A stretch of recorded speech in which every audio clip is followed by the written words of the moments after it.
Kailangan ka na mabuksa.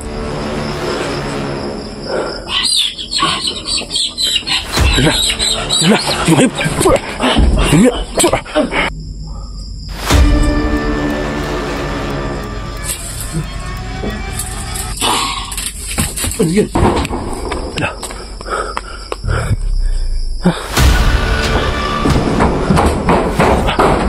Isa. Kikam, puso.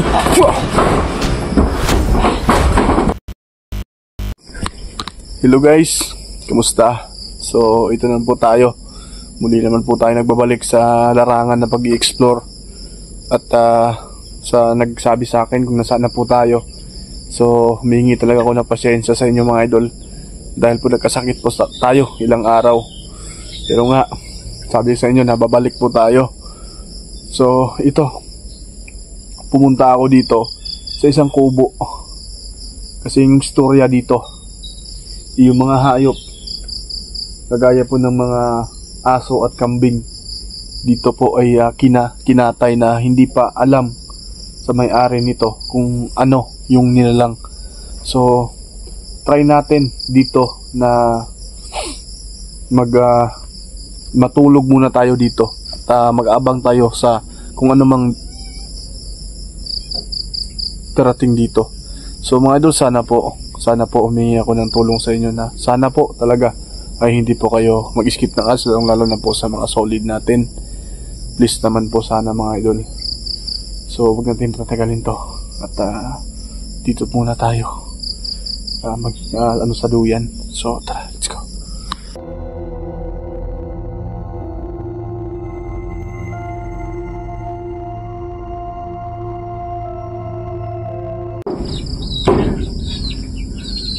Mga idol, dito po may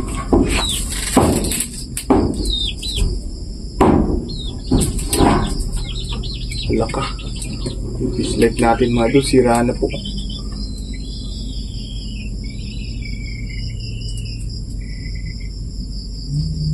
Kanina po yung mga idol, pagdating ko dito meron po talagang alikid po sa akin at baka nagkatotoo yung sinabi ng may-ari dito na subukan ko po na matulog dito.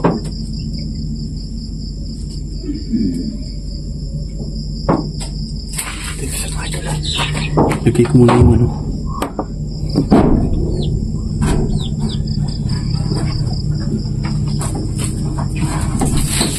Pagmasdan muna natin.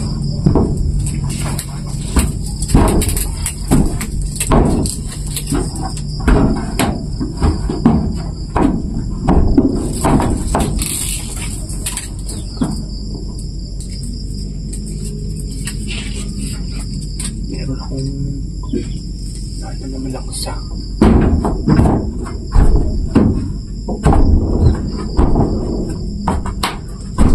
hindi ba siguro pusa yun eh. Malaki niya.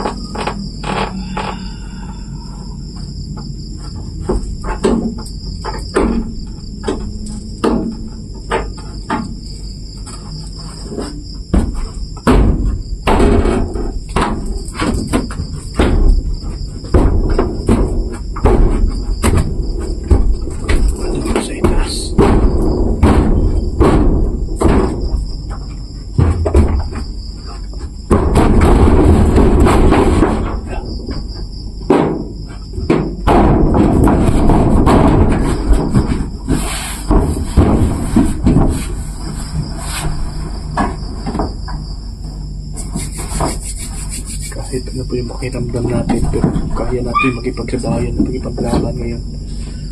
Subukan mo nga pumasok dito kung anong klaseng nilalang ka. Siguro mga bagong mga aswang sila, dahil yung tinira nila yung mga yung mga hayop dito. Relax muna tayo. Grabe talaga mga idol, sakit pa ng ulo ko.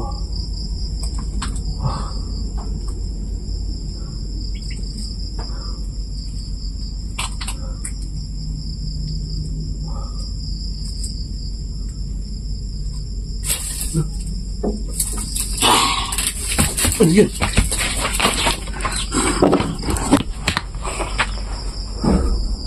Ano yan?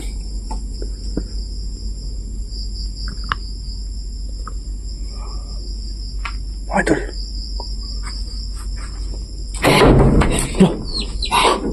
Sino ka? Ikaw ba yung tumira sa mga hayop dito? Ikaw ka? Wala.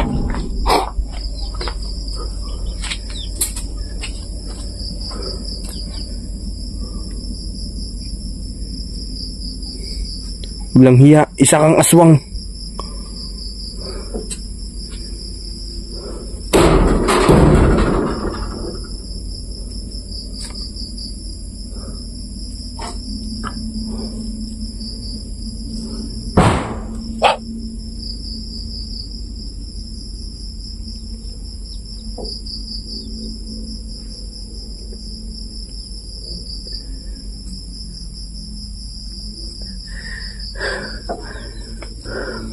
Nambibiktima ka. Mga baguhang silang aswang, mga idol, dahil hayop po yung gusto nilang kainin. Ang akin lang dito, mag-imbestiga tayo upang magkatotoo. Yung hinala na mayari, baka aswang yung tumira.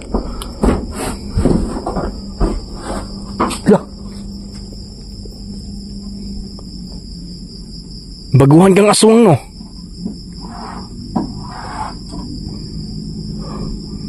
Hala. Wow. Ayun siya, mga idol. Hikram. Bakram.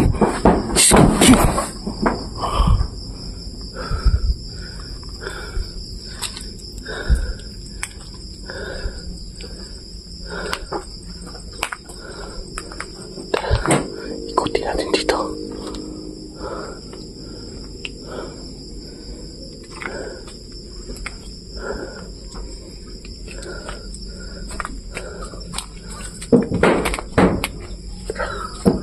Tingnan natin doon sa taas.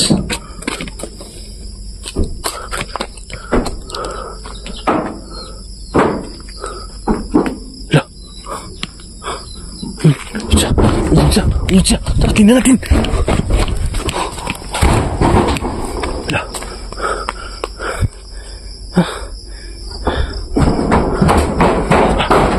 Isa.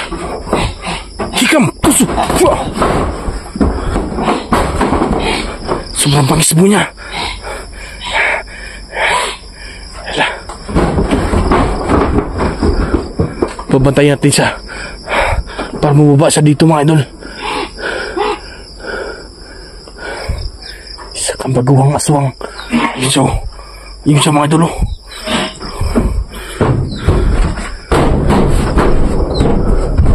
Grabe, ang bilis mo niya. Puno ng paa niya. Kaya nga nauubos na yung mga hayop dito, ha. Ikaw pala yung may sala dito. Totoo talaga yung sabi ng na hinala nila na parang aswang. Kasi yung lamang loob lang po yung kinain. At iniwan yung laman. Ngayon, malalaman natin. Alam ko yung kahinaan mo. Salamat ka.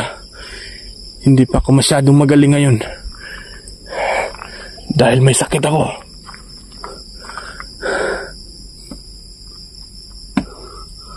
Bigla na lang siya nawala. Ang bilis niya. Isa kang baguhang aswang. Wala. Nawala siya. Kailangan babalik tayo dun sa loob.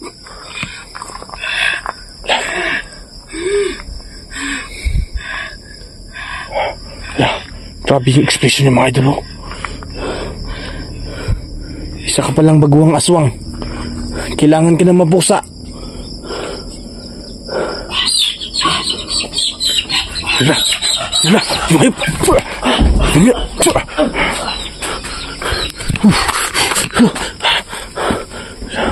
Uubusin mo talaga yung mga ano dito ah.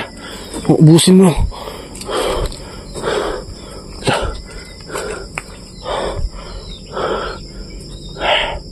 Grabe ang bilis niya. Uubusin talaga yung mga manok dito. Pati nga aso mga idol. Pinatay niya. Siguro yung nugo yung lang gusto niya na makain at mainom niya. Kaya legit boy yung nangyayari dito. Alam natin, aswang talaga yung tumira. Kawawa na yung hayop. Muntik na niya mabiktima.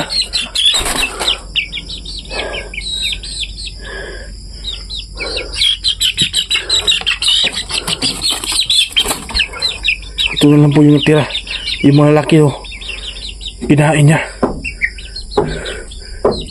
So kailangan natin, hayop kang aswang ka, wala kang patawad. Kahit mga hayop hindi ka naawa.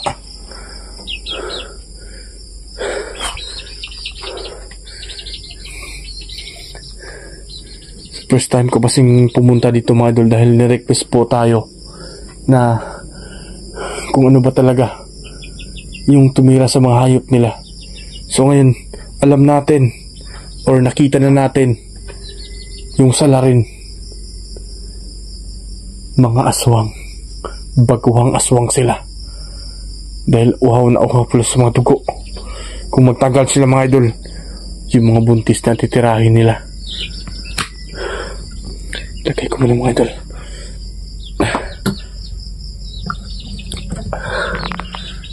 Wala silang awa, mga aswang sila.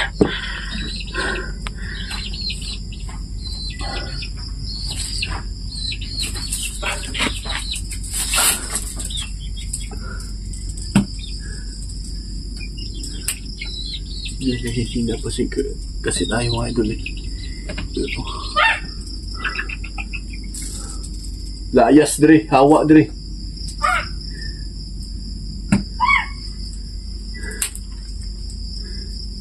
Gusto ko lang sana na maka-video po mga idol. Pero ito talaga yung naabutan natin. Akala ko ibang hayop ang tumira sa kanila. Pero isang aswang pala.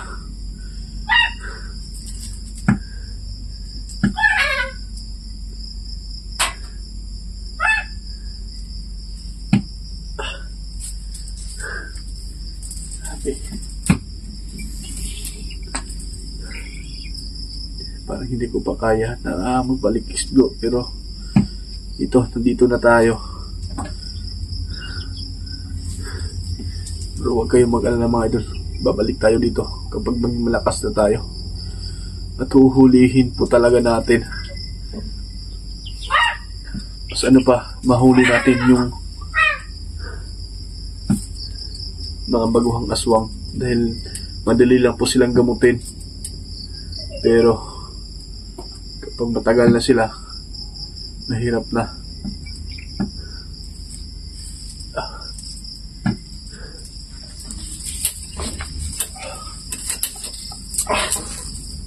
Sabi.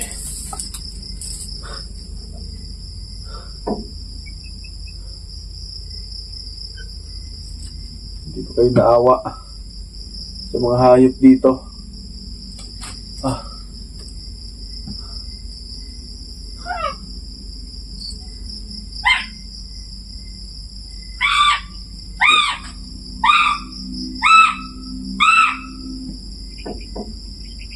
Manda ka.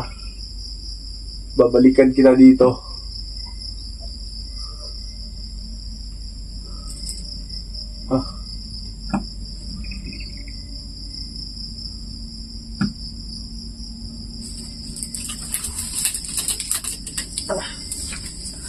Sasabihin ko po sa may-ari dito na makita niya yung video ko na isa po talagang aswang ang sumalakay dito sa mga hayop nila.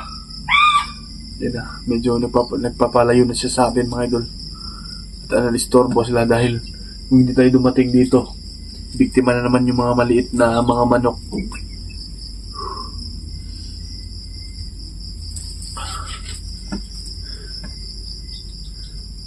So sana po mga idol, itong video natin na marami makita at may share po ninyo. Hindi po ito kalayuan sa amin mga idol, pero siguro nasa mga 20 minutes lang yung inilalakad natin. Gaya nga ng sinabi ko sa inyo na hindi ko pa kaya na umakyat ng malayo. At saka baka magtaka kayo, hindi ko muna sinama si Waldo. Nag-ano muna sila sa bukid kasama ng tsuhin ko po. Parang andito na naman. Meron naman ako na amoy.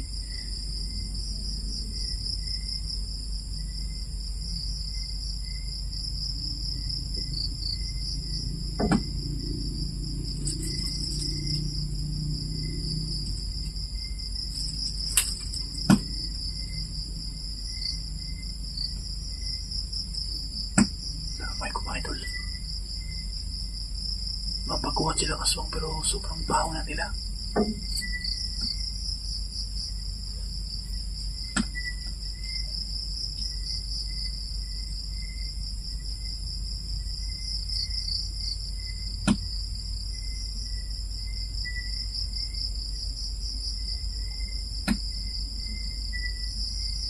Kapag nahuli natin siya, pagbalik natin dito, uhulihin natin siya ng buhay. Kaya ng dati.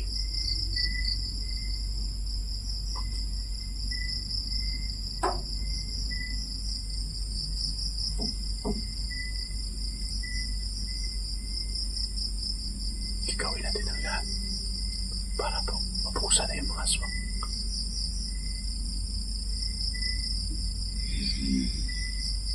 At dito na siya mga idol.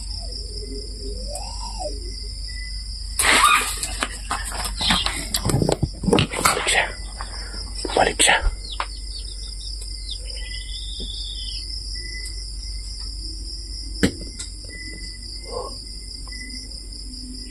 Naamoy ko, nasa malapit lang. Wow. Hindi natin ulit dito.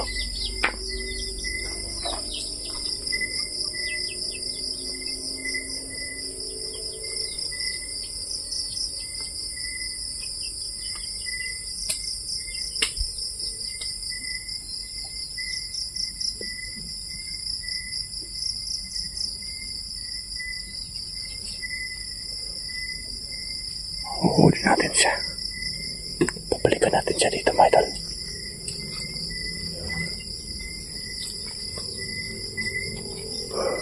Punta ka sa aking aswang ka.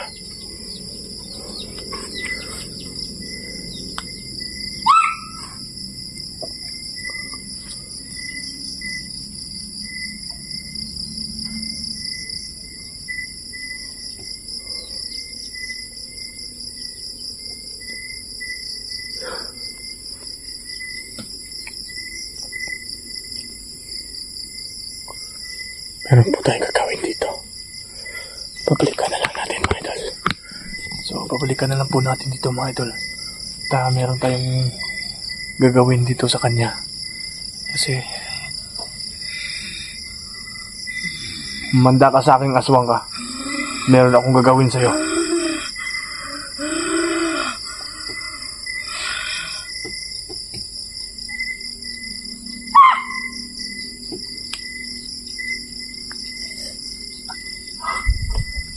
Alam mo na mga idol, meron mo na akong gagawin. So sana abangan nyo itong pangalawang video natin kasi sobrang hina ko pa.